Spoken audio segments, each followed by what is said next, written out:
Review and manage data security using Joe Admin.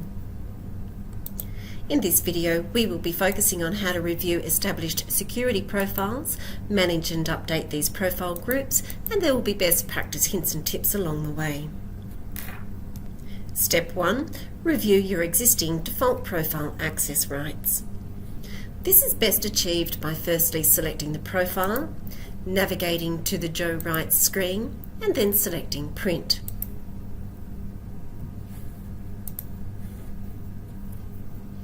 Now we can review on screen every permission assigned to the default settings profile.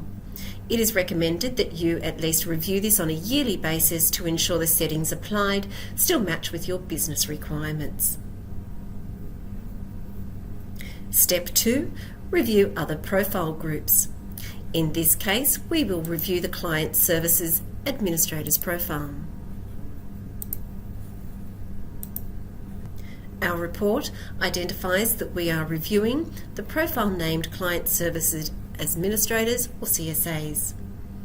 When we review permissions for the Client Console, we can see that the default permissions deny access to the addition and deletion of clients. This is shown by the crosses. The CSA profile group, however, grants permission to add and delete, and this is shown with a tick. Notice that we only tick what is in addition to the default. A tick will override a cross. The resulting rights column shows us the final permissions granted for that area. Where there is neither a tick or a cross in the CSA profile, it will simply inherit permissions from the default settings. As a starting point, we suggest that your default settings should allow staff to view their required consoles, but not add or delete. These permissions should be granted to role-specific profile groups as shown. Step 3. Where needed, you can also review at an individual level. By selecting an individual and an area to review, we can expand the nodules on the right-hand side to view both the default settings, any other profile settings, and if there are personal settings applied for that individual. It is possible to supply an individual with personal settings that will override any other profile setting. This is not our recommendation, as the potential combinations can be in the thousands and far too hard to manage.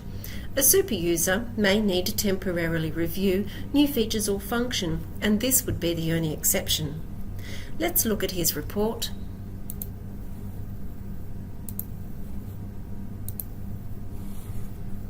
Here we can see that both the default and the profile group settings have denied access to this area of the software. However, by granting personal permissions, John does have access to this function and feature. Step 4. Add new profiles and manage the staff within each profile. To add a new profile, right-click in the navigation panel near the existing profiles. Select New Profile. Don't select Copy, as there's no need to add duplication or confusion. Now name your profile.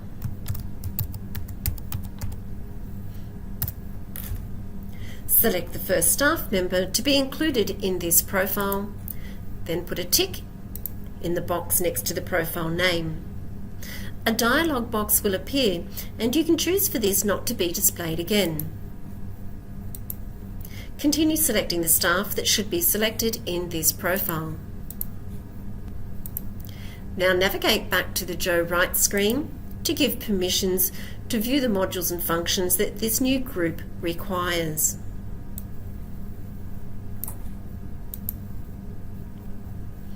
Another hint to speed this process up.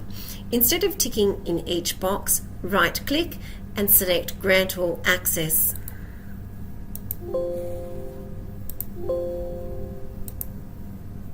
You can then review your settings again by using the Print Preview function.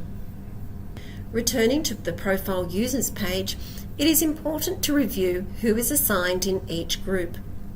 Whilst the users listed only show current staff members, you may find reference to terminated staffs within the profile groups, and these are easily removed by right-clicking and deleting.